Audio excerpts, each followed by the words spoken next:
रायगड जिल्ह्यातून पुणे तसेच पंढरपूरकडे जाण्यासाठी उपयुक्त असलेला वरंधभोर घाट सध्या पर्यटकांनी फुलून गेल्याचं पाहायला मिळतंय। विहंगम दृश्य आणि सह्याद्रीच्या पर्वत रांगेतील धबधबे पाहण्यासाठी पर्यटक मोठ्या संख्येने या घाटात येत असून उंच कड्यावरून वाहणारा मोरजोत धबधबा पर्यटकांना जास्त आकर्षित करणारा ठरतोय। वाघजाई मंदिर आणि येथील विहंगम दृश्य पाहण्यासाठी काल रविवार असल्याने पर्यटकांची मोठी गर्दी झालेली पाहायला मिळाली।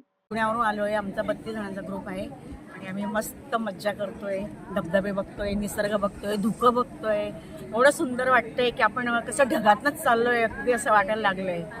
खूप मजा येते, एन्जॉय करतायत, मनमुराद आनंद घेतायत, भजीचा आनंद घेतला, चहा भजी आणि आता आम्ही शिवथरगडला ध्यान करणार आहोत, तिथे बसणार आहोत। दासबोध तिथं रामदास स्वामींनी लिहिलाय, तो आम्हाला शिवथरगड आम्ही पहिल्यांदा जात आहोत।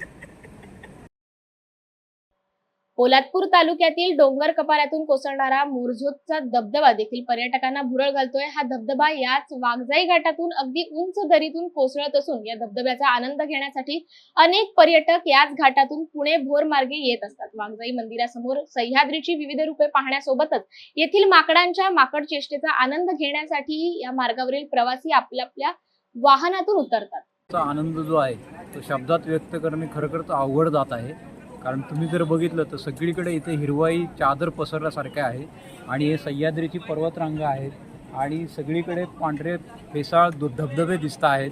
इतका छान आणि इतका सुंदर निसर्ग आहे। हा निसर्ग डोळ्यात आम्ही सामावून पुढचं वर्षभर आम्हाला तो एनर्जी देत राहणार आहे, ऑक्सिजन देत राहणार आहे। ऑक्सिजन म्हटलं तर बघा किती सुंदर हवामान आहे आणि किती शुद्ध आणि विदाऊट पोल्युशन असं हवामान आहे। पुण्यात आम्ही राहतो, पुण्यात आजकाल परिस्थिती कशी की ट्रॅफिकमुळे इतकं जाम ट्रॅफिक असतं, पोल्युशन असतं आणि त्यापासून इतक्या लांब दूर आल्यानंतर खरंच आम्हाला खूप छान वाटतं आणि इथून आम्हाला जाऊशी वाटतच नाही।